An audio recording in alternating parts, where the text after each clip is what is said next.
تو ماحول میں کیا ہوا کہ ہلچل شروع ہو گئی. یعنی فرعون کی، اب آپ سوچیں کہ دربار ہے اور ایک ڈکٹیٹر کا دربار ہے، اس کا کورٹ ہے، تو سارے کتنے باادب ہو کے کھڑے ہوتے ہوں گے یا بیٹھتے ہوں گے. اب کیا ہے، اس میں ایک سانپ آ گیا ہے. امیجن کریں ہمارے گھر میں ایک چوہا آ جائے، کیا حال ہوتا ہے. چھپکلی آ جائے فرش پہ چل رہی ہو، سارے کے سارے کیا ہوتے ہیں، چیخے مارے ہوتے ہیں اور اوپر اوپر چڑھ رہے ہوتے ہیں، کوئی بیڈ پہ کوئی کرسی پہ، جہاں پہ جس کا بس چلتا ہے. زیادہ تر یہی ہوتا ہے، کچھ بہادر ہوتے ہیں جو مار بھی دیتے ہیں، لیکن زیادہ تو یہی ہو رہا تھا. یہ اس کے ماحول میں، اس کے جو کورٹ کا ماحول ہے وہ بھی اسی طرح کا ہو چکا ہے، یعنی فش مارکیٹ بن چکی ہے. قال للملأ حوله ان هذا لساحر ندیم. فرعون اپنے گرد و پیش کے سرداروں سے بولا، یہ یقیناً ایک ماہر جادوگر ہے. یعنی ابھی تک نا اس نے اپنا کول مینٹین رکھا ہوا ہے. این یخرجکم من ارضکم بسحری فماذا تامرون. چاہتا ہے کہ اپنے جادو کے زور سے تم کو ملک سے باہر نکال دے. یعنی تھوڑی دیر پہلے تک دھمکا رہا تھا اور اب نشانیاں دیکھنے کے بعد اس کو کچھ نہ کچھ خوف لاحق ہونے لگ پڑا. اب بتاؤ تم مجھے کیا حکم دیتے ہو. یعنی اب سرداروں سے مشورے مانگ رہا ہے کہ تم مجھے حکم دو کہ تم کیا حکم دیتے ہو. ادروائز اس طرح کے جو ڈکٹیٹرز ہیں وہ کسی کو حکم میں شریک نہیں کرتے، یعنی مشوروں میں شریک نہیں کرتے. انہوں نے کہا اسے اور اس کے بھائی کو روک لیجیے اور شہروں میں ہرکارے بھیج دیجیے، ہر سیانے جادوگر کو آپ کے پاس لے آئیں. چنانچہ ایک روز مقررہ وقت پر جادوگر اکٹھے کر لیے گئے اور لوگوں سے کہا گیا، وقیل للناس هل انتم مجتمعون لعلنا نتبع السحرة ان كانوا هم الغالبین. لوگوں سے کہا گیا کیا تم اجتماع پر چلتے ہو تاکہ ہم جادوگروں کے دین پر رہ جائیں اگر وہ غالب رہیں. یعنی یہ صرف اعلان نہیں تھا کہ تم چلتے ہو، تمہاری چوائس نہیں ہے، تم سب کو چلنا ہے اکٹھا کر کے. باہر گاڑیاں کھڑی ہیں، رکشے آ گئے ہیں، سزوکیاں کھڑی ہیں، چلو بیٹھ جاؤ اس کے اندر. کیونکہ تمہیں ایک جگہ پہ جانا ہے، یہ قومی وقار کا مسئلہ ہے اور ہر ایک کا جانا اس میں ضروری ہے، یہ ہماری عزت کی بات ہے. ایسا ہی ہوتا ہے، آپ کو پتا ہے ڈکٹیٹرشپ میں یہی کچھ ہوتا ہے. پھر کیا ہوا، فلما جاء السحرة قالوا لفرعون ائن لنا لاجرا ان كنا نحن الغالبین. جب جادوگر میدان میں آئے تو انہوں نے فرعون سے کہا ہمیں انعام تو ملے گا اگر ہم غالب رہے. یعنی فرعون تو جابر حکمران ہے نا، فری میں بھی کام نکلوا سکتا ہے، کون انکار کر سکتا ہے اس کو. لیکن اب چونکہ اس کی عزت کا مسئلہ پڑ گیا ہے تو جادوگر نے بھی پلان کیا کہ یہ اچھا موقع ہے کہ اس کو کہیں کہ ہمیں اجرت بھی ادا کرے. اس نے کہا ہاں تم تو اس وقت مقربین میں شامل ہو جاؤ گے. موسیٰ نے کہا پھینکو جو تم کو پھینکنا ہے. انہوں نے فوراً ہی اپنی رسیاں اور لاٹھیاں پھینک دی اور بولے فرعون کے اقبال سے ہم ہی غالب رہیں گے. فَأَلْقَى مُوسَىٰ عَصَاهُ فَإِذَا هِيَ تَلْقَفُ مَا يَأْفِكُونَ فَأُلْقِيَ السَّحَرَةُ سَاجِدِينَ قَالُوا آمَنَّا بِرَبِّ الْعَالَمِينَ رَبِّ مُوسَىٰ وَهَارُونَ. پھر موسیٰ نے اپنا عصا پھینکا تو یکا یک وہ ان کے جھوٹے کرشموں کو ہڑپ کرتا چلا جا رہا تھا. اس پر سارے جادوگر بے اختیار سجدے میں گر پڑے اور بولے مان گئے ہم رب العالمین کو. رب العالمین کی بات ان کے منہ سے بھی وہی نکلا ہے، رب العالمین، موسیٰ اور ہارون کے رب کو. فرعون نے کہا تم موسیٰ کی بات مان گئے قبل اس کی کہ میں تمہیں اس کی اجازت دے دا. یقیناً یہ تمہارا بڑا ہے جس نے تمہیں جادو سکھایا. دیکھیں پھر سے پینترا بدل دیا اس نے اپنا.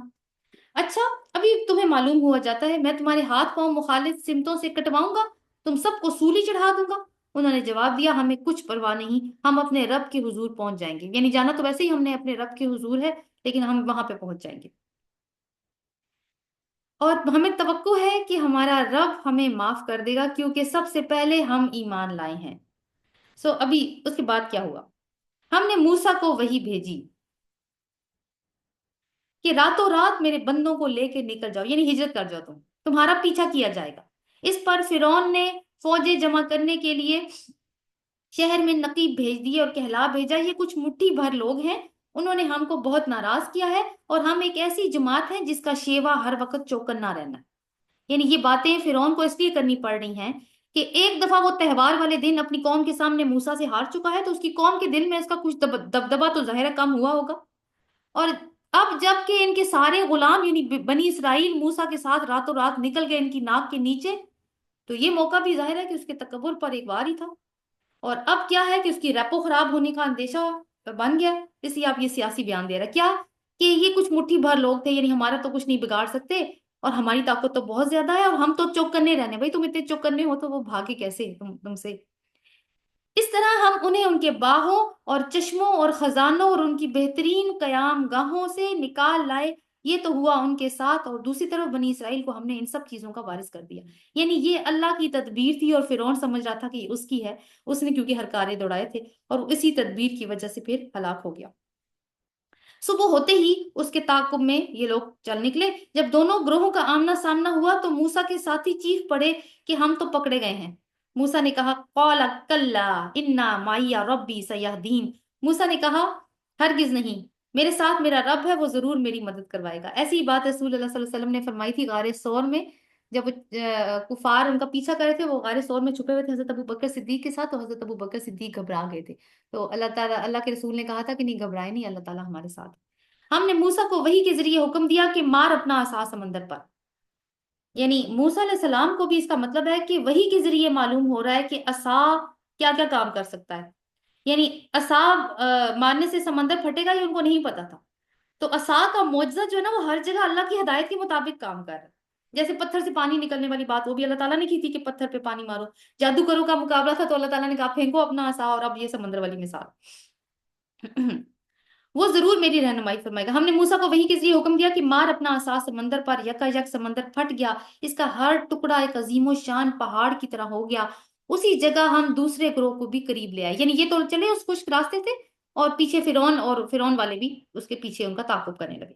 موسیٰ اور ان سب لوگوں کو جو ان کے ساتھ تھے ہم نے بچا لیا، اور دوسروں کو ہم نے غرق کر دیا۔ ان فی ذالک لآیہ، اس میں ہے یقیناً ایک نشانی، وما کان اکثرهم مؤمنین، مگر ان لوگوں میں اکثر ماننے والے نہیں ہیں، وان ربک لہو العزیز الرحیم، اور بے شک آپ کا رب بہت زیادہ زبردست ہے اور بہت زیادہ رحم کرنے والا ہے۔ یہ رحیم، عزیز و رحیم کے الفاظ، اور آپ دیکھیں کہ کس طرح سے اس پہ امپلیمنٹ کر رہے ہیں۔ تو کیا نشانیاں تھیں؟ کہ فرعون کی غرض اپنی بادشاہت اور انا تھی، جس نے اس کو معجزے دیکھ کر بھی اللہ کا انکار کرنے پہ مجبور کر دیا۔ جادوگر بھی مال کے پیچھے تھے مگر انہوں نے حق مان لیا، حالانکہ نشانیاں دونوں نے دیکھی تھی نا، جادوگر ہوش میں آ گئے، جبکہ فرعون اور اس کے لوگ معجزات دیکھ کر بھی اندھے بنے رہے۔ تو انسان کی ہرس عقل پر پردے ڈال دیتی ہے، اور نتیجہ پھر کیا ہوتا ہے؟ جب وہ عذاب سامنے دیکھتا ہے، اس وقت ہم پڑھ چکے ہیں، پھر وہ ایمان لانے بھی لگا تھا لیکن اس وقت کا ایمان کسی کام نہیں آیا۔ اب آگے 69 سے 104 تک حضرت ابراہیم علیہ السلام کا اکاؤنٹ آ رہا ہے۔ وَإِذْ قَالَ لِأَبِيهِ لِقَوْمِهِ مَا تَعْبُدُونَ قَالُوا نَعْبُدُ أَصْنَامًا فَنَظَلُّ لَهَا عَاكِفِينَ، اور انہیں ابراہیم کا قصہ سناؤ جبکہ اس نے اپنی باپ اور قوم سے پوچھا تھا کہ کیا چیزیں ہیں جنہیں تم پوجتے ہو؟ انہوں نے جواب دیا تھا کچھ بت ہیں جن کی ہم پوجا کرتے ہیں، ہم ان کی سیوا میں لگے رہتے ہیں۔ اس نے پوچھا کیا یہ تمہاری سنتے ہیں جب تم انہیں پکارتے ہو، یا یہ تمہیں کوئی نفع نقصان بھی پہنچاتے ہیں؟ یعنی سوچنے پہ مجبور کر رہے ہیں۔ انہوں نے جواب دیا نہیں، بلکہ ہم نے اپنے باپ دادا کو ایسا کرتے ہی پایا، یعنی عقل کے پردے اتنے زیادہ پڑے ہوئے کہ جو ہم نے دیکھا ہے، ہم نے کچھ سوچا نہیں، کچھ سوچے سمجھے بغیر ہم نے بھی وہی کرنا شروع کر دیا جو کہ ہمارے باپ دادا نے کیا تھا۔ اس پر ابراہیم نے کہا کبھی تم نے آنکھیں کھول کر اس چیز کو دیکھا بھی جس کی بندگی تم اور تمہارے پچھلے باپ دادا بجا لاتے رہے؟ میرے نزدیک تو یہ سب دشمن ہیں بجز ایک رب العالمین کے، فَإِنَّهُمْ عَدُوٌّ لِّي إِلَّا رَبُّ الْعَالَمِينَ، سوائے ایک رب العالمین کی۔ یہاں پہ بھی رب العالمین، اور رب العالمین کون ہے پھر ان کی ڈسکرپشن بھی خود دے رہے ہیں۔ اور یہ جو آیات ہے نا 79 سے لے کے اور 90 تک، یہ بہت ہی خوبصورت آیات ہیں، اگر ہم ان کو یاد کر لیں تو بڑا ہی خوبصورت ایک ریمائنڈر بھی ہے ہمارے لیے، اور یعنی کیونکہ اللہ تعالیٰ کا ہی تعارف آ رہا ہے سارے کا سارا۔ الذی خلقنی فہو یہدین والذی ہوا یطعمنی فہو فیسقین فاذا مرضت وہو یشفین والذی یمیتنی ثم یحیین، جس نے مجھے پیدا کیا اور پھر وہی میری رہنمائی فرماتا ہے۔ یعنی رب العالمین کون ہے؟ جو مجھے کھلاتا ہے اور پلاتا ہے، جب میں بیمار ہوتا ہوں تو وہ مجھے شفا دیتا ہے، جو مجھے موت دے گا اور مجھے دوبارہ زندگی بخشے گا، اور جس سے میں امید رکھتا ہوں کہ روز جزا وہ میری خطاؤں کو معاف کر دے گا۔ اور اے میرے رب، اور یہ بھی دعا بہت ہی خوبصورت ہے، ربی حبلی حکما والحقنی بالصالحین وجعل لی لسان صدق فی الاخرین وجعلنی من ورثۃ جنت النعیم، اور اے میرے رب مجھے حکم عطا کر، یعنی مجھے قوت فیصلہ دے، کیونکہ قوت فیصلہ کی دعا ضروری تھی تاکہ آنے والے مراحل میں ان کو درست فیصلہ کرنے کی توفیق ملے، اور مجھ کو صالحین کے ساتھ ملا دے، یعنی قوم کے ساتھ اعلان برات کر چکے ہیں، ظاہر ہے آپ یہاں سے تو نکل رہے ہیں، لیکن دعا کیا کر رہے ہیں کہ یا اللہ مجھے صالحین کی کمپنی عطا فرما، اور بعد کے آنے والوں میں مجھ کو سچی ناموری عطا کر، یعنی میرا نام باقی رہے بعد میں آنے جانے کی، سچائی کے ساتھ لوگ میرا نام لیں۔ یعنی آپ دیکھیں کہ جب ابراہیم علیہ السلام عراق سے نکلے ہوں گے تو بستی والے ان کو نیک نام سے تو نہیں پکارتے ہوں گے نا، ہو سکتا ہے وہ کہتے ہوں گے اپنے بچوں کو دیکھو تم ابراہیم کے جیسے نہ ہو جانا جیسا وہ خود سر ہو گیا تھا، تو کون تھا جو ان کا نام اچھے طریقے سے لیتا ہو؟ لیکن اللہ نے ان کی دعا کا جواب کس طرح سے دیا کہ ہر نسل میں ان کا ذکر باقی رہا اور آج تک ہے۔ آپ دیکھیں ہماری نماز میں بھی ان کا ذکر ہے، حضرت ابراہیم علیہ السلام کا، جب ہم درود شریف پڑھتے ہیں اپنے رسول پہ درود بھیجتے ہیں تو ابراہیم علیہ السلام پہ بھی بھیجتے ہیں۔ اور مجھے جنت نعیم کے وارثوں میں شامل کر، اور میرے باپ کو معاف کر دے، بے شک وہ گمراہ لوگوں میں سے ہے۔ مجھے اس دن رسوا نہ کیجیے جب سب لوگ زندہ کر کے اٹھائے جائیں گے، جبکہ نہ مال کوئی فائدہ دے گا نہ اولاد، بجز اس کے کہ جو کوئی قلب سلیم لیے ہوئے اللہ کے حضور حاضر ہو۔ تو اللہ کے پاس قلب سلیم لے کر جانا ہے ہم نے، اور قلب سلیم کیا ہوتا ہے؟ سلامت دل، یعنی ایک چیز جو قیامت والے دن فائدہ دے سکتی ہے وہ قلب سلیم ہے۔ تو کیسا دل ہوگا؟ ٹوٹا ہوا نہ ہو۔ اور دل دیکھیں ہمارا 2 2 منٹ کے بعد ہمارا دل ٹوٹا ہوا ہوتا ہے، اس لیے کہ ہم لوگوں سے ایکسپیکٹیشن رکھتے ہیں، وہ لوگ پوری ان ایکسپیکٹیشن پہ نہیں اترے، ہمارا دل ٹوٹ گیا۔ تو اس سے یہ بھی میسج ہے کہ لوگوں سے نہیں، اللہ پہ توکل کرو، بالکل ایسی جیسے ابراہیم علیہ السلام نے کیا تھا۔ اور دوسری بات ہے دل فطرت پر ہو، اس کے اندر شرک، کفر اور اس طرح کی نجاستیں نہ ہوں، قلب سلیم وہ ہوگا۔ وَأُزْلِفَتِ الْجَنَّةَ لِلْمُتَّقِينَ، اس روز جنت پرہیزگاروں کے قریب لائی جائے گی، یعنی ان کی اتنی عزت کی جائے گی کہ جنت ان کے قریب لے جائے گی، ان کو نہیں جنت کے پاس لے جایا جائے گا۔ اور دوزخ بہکے ہوئے لوگوں کے سامنے کھول دی جائے گی، اور ان سے پوچھا جائے گا کہاں ہے وہ تمہارے کہاں ہے وہ جن کی تم خدا کو چھوڑ کر عبادت کرتے تھے؟ کیا وہ تمہاری کچھ مدد کر رہے ہیں یا خود اپنا بچاؤ کر سکتے ہیں؟ یعنی آج تو وہ دن ہے جب سب سے زیادہ تم لوگوں کو مدد کی ضرورت ہے، تو آج کدھر گئے وہ لوگ؟ نظر نہیں آ رہے کہ آج ان کو تمہارے پاس ہونا چاہیے تھا؟ کہیں ایسا تو نہیں کہ وہ خود ہی چھپ گئے ہیں، کہ اپنا بھی وہ بچاؤ کر سکتے ہیں کہ نہیں کر سکتے؟ ان سے پوچھا جا رہا ہے۔ پھر وہ معبود اور یہ بہکے ہوئے لوگ اور ابلیس کے لشکر سب کے سب اس میں اوپر تلے دھکیل دیے جائیں گے، یعنی آپ دیکھیں کہ کتنی ایک تو گڑھے جہنم کے آگ سے بھرے ہوئے، اوپر سے لوگوں کو دبا دبا کے ڈالا جا رہا ہے، استغفر اللہ۔ وہاں یہ سب آپس میں جھگڑیں گے، جھگڑا کس بات پہ ہوگا؟ آپ دیکھیں کہ پیروکار جو ہیں وہ کہیں گے کہ لیڈر سے کہ ہم نے تمہاری پیروی کی اس لیے ہم آج یہاں پہ آئے ہیں، اور لیڈرز کہیں گے کہ تم نے خود عقل سے کام کیوں نہیں تھا لیا، ہم نے تو تمہارے ہاتھ پکڑے ہوئے تھے۔ آپس میں جھگڑیں گے، اور یہ بہکے ہوئے لوگ کہیں گے کہ اللہ کی قسم ہم تو سری گمراہی میں مبتلا تھے، جبکہ تم کو رب العالمین کی برابری کا درجہ دے رہے تھے، یعنی اپنے معبودوں سے کہہ رہے ہیں کہ رب العالمین کا تو کوئی برابر نہیں ہو سکتا، اور ہم اتنی گمراہی میں تھے کہ تمہیں وہ درجہ دے بیٹھے، اور وہ مجرم لوگ ہی تھے جنہوں نے ہم کو اس گمراہی میں ڈالا۔ اب نہ ہمارا کوئی سفارشی ہے نہ کوئی جگری دوست، کاش ہمیں ایک دفعہ پھر پلٹنے کا موقع مل جائے اور ہم مومن ہوں، لیکن موقع تو نہیں ملتا۔ انا فی ذالک لآیہ، یقیناً اس میں ہے ایک نشانی، وما کان اکثرهم مؤمنین، لیکن اس میں اکثر لوگ ایمان لانے والے نہیں ہیں۔ اور حقیقت یہ ہے وَإِنَّ رَبَّكَ لَهُوَ الْعَزِيزُ الرَّحِيمُ، اور بے شک آپ کا رب بہت زیادہ زبردست ہے اور بہت زیادہ حکمت رکھنے والا ہے۔ تو واقعے میں کیا نشانی ہے کہ حضرت ابراہیم نے اپنی قوم کو عقل استعمال کرنے کی دعوت دی، مختلف مواقع پر شرک کی اسٹوپیڈیٹی کو واضح کیا کہ لوگ سوچنے پر واقعی مجبور بھی ہوئے، لیکن دنیاوی اغراض نے ان کی سوچوں کے اوپر پردے بٹھا دیے، اس لیے یہ انجام ہوا ان کا۔ تو یہ نشانی ہے جو کوئی حاصل کرنا چاہے۔ اللہ اکبر۔ کذبت قوم نوح للمرسلین، اب حضرت نوح علیہ السلام کا اکاؤنٹ ہے 105 سے لے کے 122 تک، ان کی بھی دعوت ہے، پھر لوگوں نے کس طرح سے ان کی تکذیب کی اور پھر اس کا کیا نتیجہ نکلا، یہ ساری چیزیں یہاں پر آئی۔ کذبت قوم نوح للمرسلین اذ قال لهم اخوهم نوح الا تتقون، قوم نوح نے رسولوں کو جھٹلایا، یاد کرو جب کہ ان کے بھائی نوح نے ان سے کہا تھا کیا تم ڈرتے نہیں ہو؟ میں تمہارے لیے ایک امانت دار رسول ہوں Sorry. میں تمہارے لیے ایک امانت دار رسول ہوں، لہٰذا تم اللہ سے ڈرو اور میری اطاعت کرو، میں اس کام پر تم سے کسی اجر کا طالب نہیں ہوں، یعنی یہ باتیں جو میں تمہیں بتا رہا ہوں یہ میں تمہاری بھلائی کے لیے بتا رہا ہوں، اس لیے کہ میرا تمہارے ساتھ ایک خلوص کا رشتہ ہے، میں تمہیں زندگی کی حقیقت بتا رہا ہوں تاکہ تم اندھیرے میں نہ رہو، میرا اجر تو رب العالمین کے ذمہ ہے، پس تم اللہ سے ڈرو اور میری اطاعت کرو، یعنی رسول کی اطاعت جو ہے نا وہ ایمان کا حصہ ہے، وہ ضرور کرنی ہوتی ہے۔ انہوں نے جواب دیا کیا ہم تجھے مان لیں حالانکہ تیری پیروی تو رذیل لوگوں نے کی اختیار کی ہے، یعنی وہ جو غریب غربا لوگ تھے انہوں نے تیری پیروی اختیار کی ہے۔ تو قوم کے جو لیڈر تھے ان کے پاس ویسے تو کوئی معقول دلیل نہیں بچی تھی، تو اب یہ ایکسکیوز کہ وہ نوح علیہ السلام پر یعنی یہ ایکسکیوز گھڑ رہے ہیں کہ اب ہم کیوں تمہاری پیروی اختیار کریں، کیونکہ تمہاری پیروی تو وہ لوگ اختیار کرتے ہیں جو معاشرے کی اچھی کلاس بھی نہیں ہے، کلاس کے لوگ نہیں ہیں، اور اب یہ ہے کہ وہ کیونکہ وہ اپنی شکست سمجھتے ہیں اس بات کو کہ وہ نوح علیہ السلام کی بات مان جائے۔ نوح نے کہا کیا میں کیا جانوں کہ ان کے عمل کیسے ہیں، ان کا حساب تو میرے رب کے ذمہ ہے، یعنی ان لوگوں کا، کاش تم لوگ شعور سے کام لو، میرا یہ کام نہیں ہے کہ جو ایمان لائے ان کو میں دھتکار دوں، میں تو بس ایک صاف متنبع کر دینے والا آدمی ہوں۔ انہوں نے کہا اے نوح اگر تو باز نہ آیا تو پھٹکارے ہوئے لوگوں میں شامل ہوگا۔ نوح نے دعا کی، قال ربی ان قومی کذبون، ففتح بینی و بینہم فتحا ونجنی ومن معی من المؤمنین، اے میرے رب میری قوم نے مجھے جھٹلا دیا ہے، اب میرے اور ان کے درمیان دو ٹوک فیصلہ کر دے، اور مجھے اور جو مومن میرے ساتھ ہیں ان کو نجات دے۔ آخرکار ہم نے اس کو اور اس کے ساتھیوں کو ایک بھری ہوئی کشتی میں بچا لیا اور اس کے بعد باقی لوگوں کو غرق کر دیا۔ ان فی ذلک لآیہ وما کان اکثرهم مؤمنین وان ربک لہو العزیز الرحیم، یقیناً اس میں ایک نشانی ہے مگر ان میں سے اکثر لوگ مانتے نہیں ہیں، اور حقیقت یہ ہے کہ تیرا رب زبردست بھی ہے اور رحیم بھی۔ یعنی نشانی کیا ہے کہ پیغمبر کی بات مانو، آبجیکشنز لگاؤ گے تو پھر عذاب کے لیے تیار ہو جاؤ۔ کذبت عاد للمرسلین اذ قال لهم اخوهم ہود الا تتقون، اب یہاں پہ عاد قوم عاد کا تذکرہ ہے، ہود علیہ السلام ان کے اوپر پیغمبر بن کر آئے تھے۔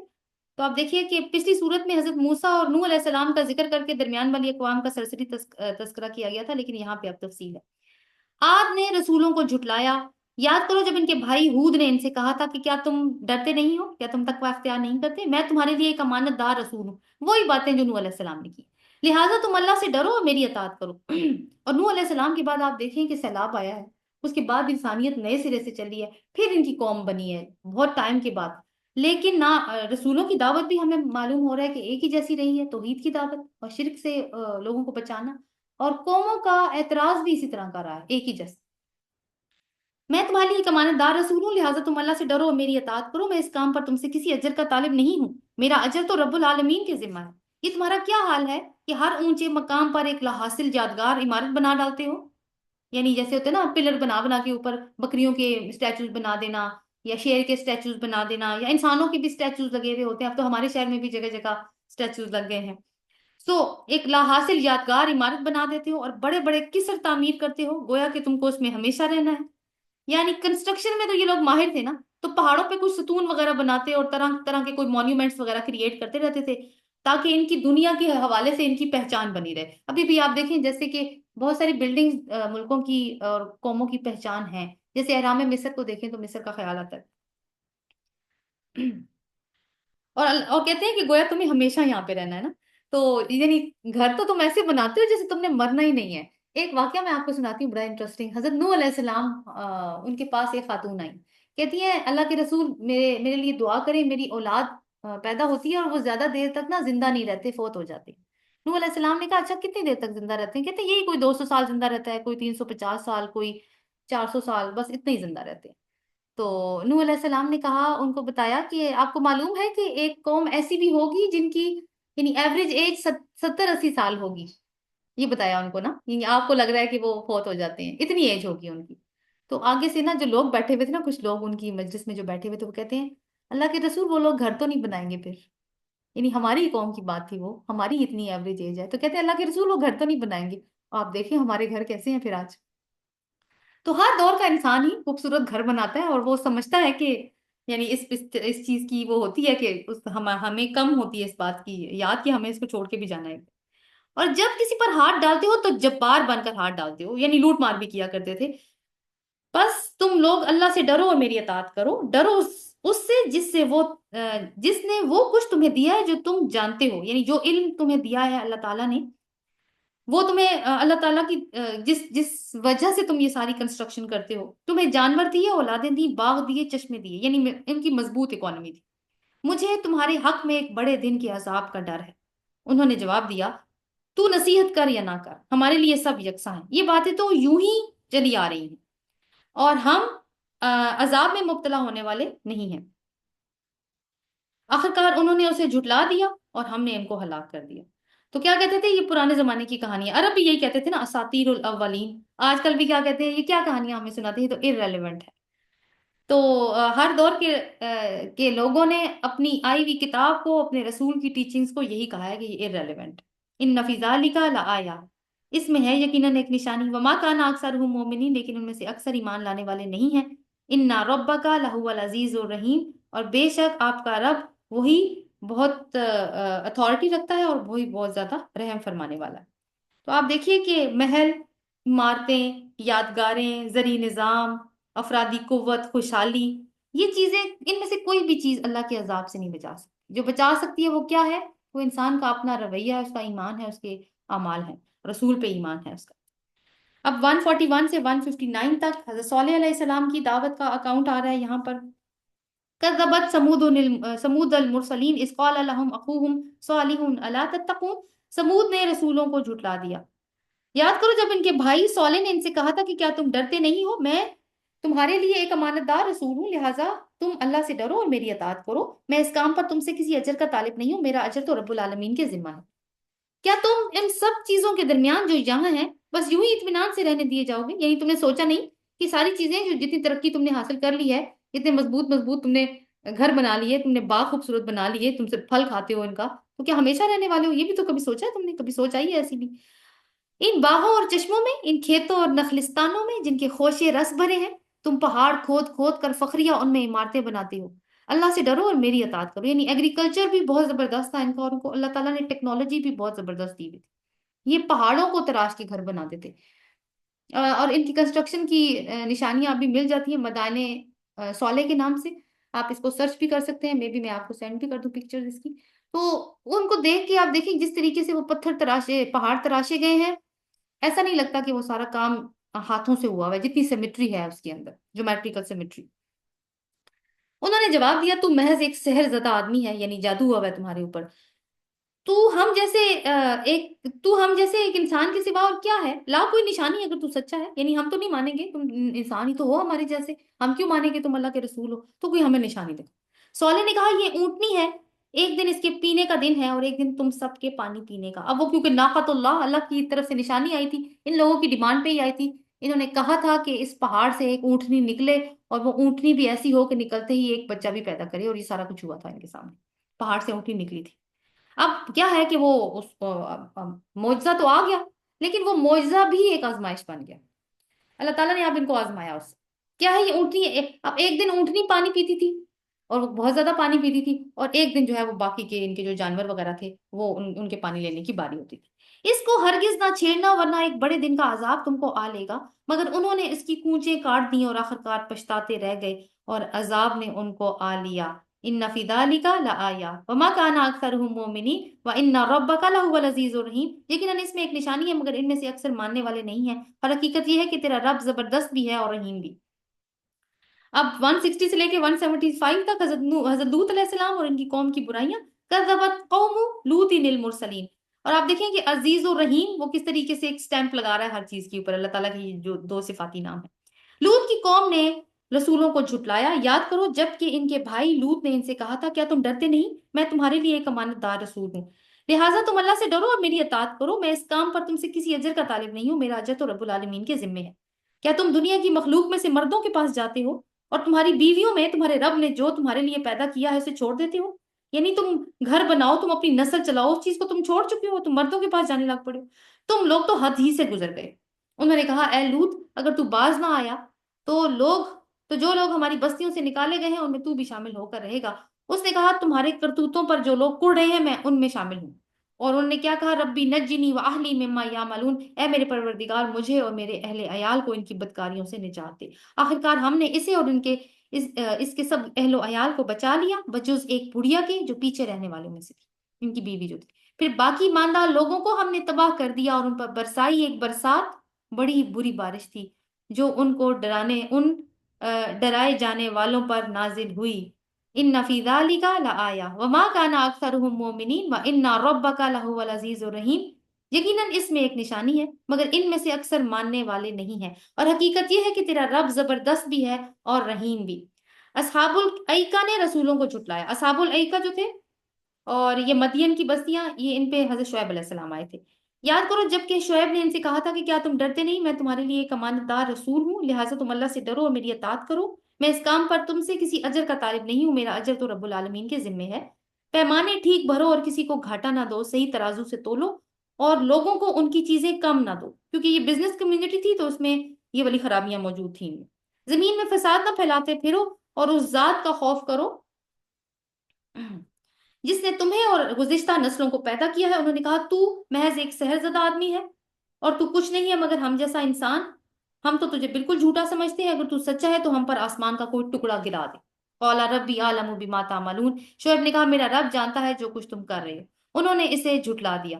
آخرکار چھتری والے دن کا عذاب ان پر آ پڑا، کیونکہ انہوں نے کوئی آسمانی عذاب مانگا تھا، اس لیے اسی نیچر کا کوئی عذاب آیا ہے ان کے اوپر، کوئی بادل تھا یا کوئی چیز ان کے اوپر چھا گئی تھی، اور اس وقت تک چھائی رہی تھی جب تک یہ سارے ختم نہیں ہو گئے تھے، اور وہ بڑے ہی خوفناک دن کا عذاب تھا۔ ان فی ذالک لآیہ وما کان اکثرهم مؤمنین وان ربک لہو العزیز الرحیم، یقیناً اس میں ایک نشانی ہے مگر ان میں سے اکثر ماننے والے نہیں، اور حقیقت یہ ہے کہ تیرا رب زبردست بھی ہے اور رحیم بھی۔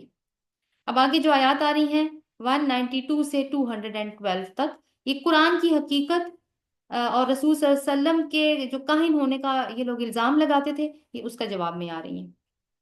اب کہانت کے بارے میں ہم ایک بات پھر سے فریش کر لیتے ہیں کہ عرب میں کہانت عام تھی، اور کاہنوں کے، یہ وہ لوگ ہوتے ہیں جو قسمت کا حال بتاتے ہیں، اور کاہنوں کے ساتھی شیطان جن ہوتے ہیں۔ یہ لوگ کیونکہ اس چیز کے اندر بہت زیادہ انوالو تھے، یہ سمجھتے تھے کہ وہی بھی کہانت جیسی کوئی چیز ہوتی ہے، اس لیے پھر رسول اللہ صلی اللہ علیہ وسلم کو یہ کاہن کہا کرتے تھے۔ وَإِنَّهُ لَتَنزِيلُ رَبِّ الْعَالَمِينَ نَزَلَ بِهِ الرُّوحُ الْأَمِينُ، یہ رب العالمین کی نازل کردہ چیز ہے، یعنی یہ کیا قرآن، اسے لے کر تیرے دل پر امانت دار روح اتری ہے۔ امانت دار روح کس کو کہہ رہے ہیں؟ حضرت جبریل علیہ السلام کو، کیونکہ وہی کو اللہ کی امانت کی طرح انہوں نے آپ کے دل پہ، قلب مبارک پر نازل کیا ہے، تاکہ تو ان لوگوں میں شامل ہو جو متنبع کرنے والے ہیں، یعنی رسول، صاف صاف عربی زبان میں، اور اگلے لوگوں کی کتابوں میں بھی یہ موجود ہے، یعنی اس کا جو پیٹرن ہے، اس میں جو نصیحت ہے، وہ پچھلی کتابوں میں بھی ویسی ہی تھی۔ کیا ان کے لیے اس میں کوئی نشانی نہیں ہے کہ اسے علماء بنی اسرائیل جانتے ہیں؟ تو علماء بنی اسرائیل کیونکہ ان کو کتاب کا علم تھا اور ان کا ان کے ہاں آنا جانا بھی تھا، تو یہ ان سے پوچھ کے تصدیق تو کر سکتے ہیں، اور کچھ تو ایسے تھے جو کہ ظاہر ہے کہ آگے سے انکار کر دیتے تھے کہ نہیں، اللہ نے کچھ نازل نہیں کیا حسد کی وجہ سے، لیکن سب تو ایک جیسے نہیں تھے۔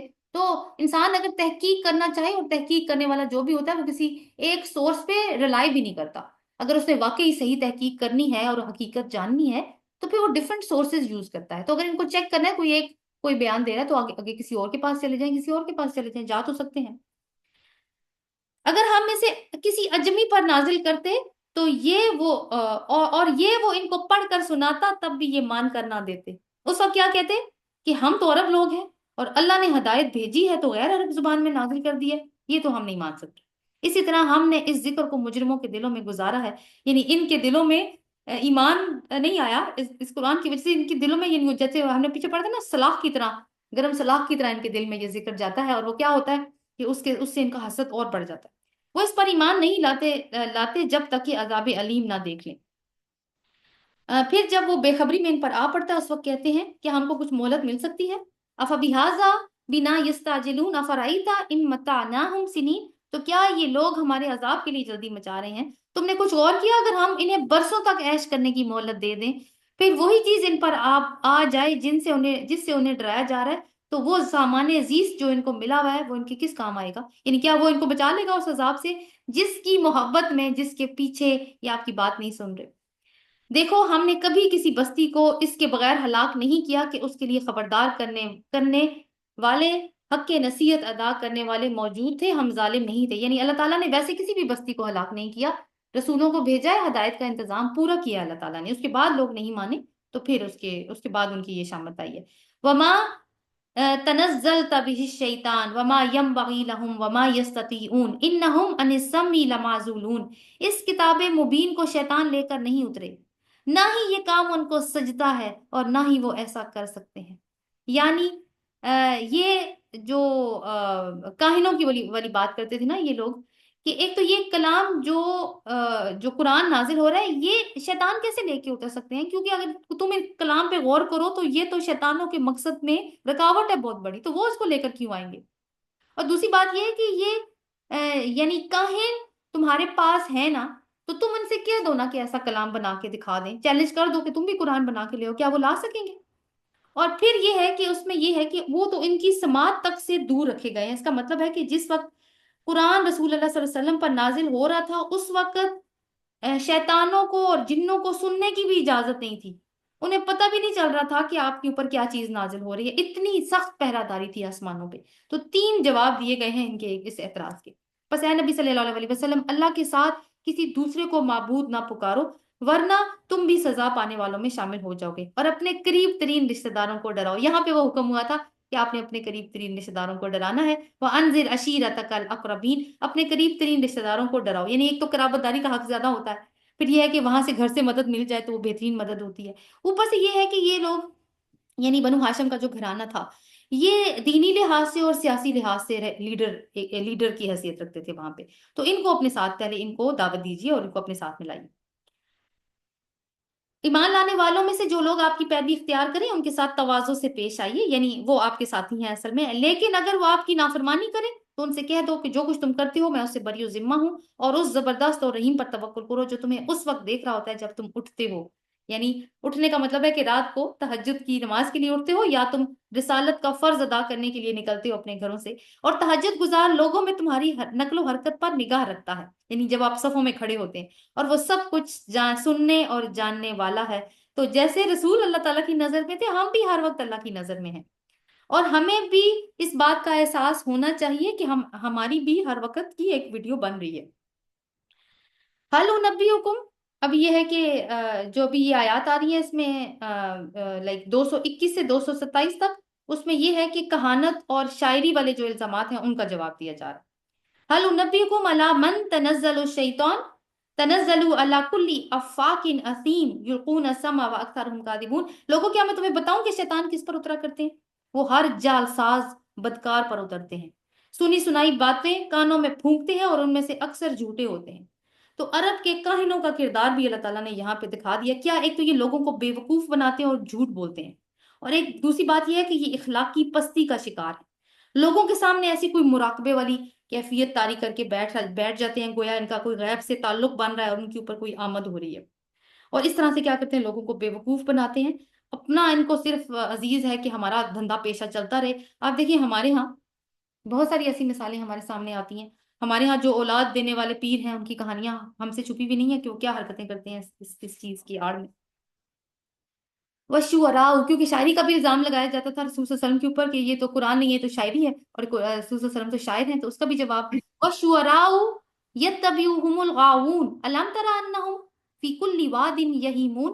رہے شعراء یعنی شاعر لوگ، تو ان کے پیچھے بہکے ہوئے لوگ چلا کرتے ہیں. ان کو کون فالو کرتا ہے؟ جو لوگ گمراہ ہوتے ہیں وہ ان کو فالو کرتے ہیں. کیا تم دیکھتے نہیں ہو کہ ہر وادی میں بھٹکتے ہیں اور ایسی باتیں کرتے ہیں جو کرتے نہیں ہیں؟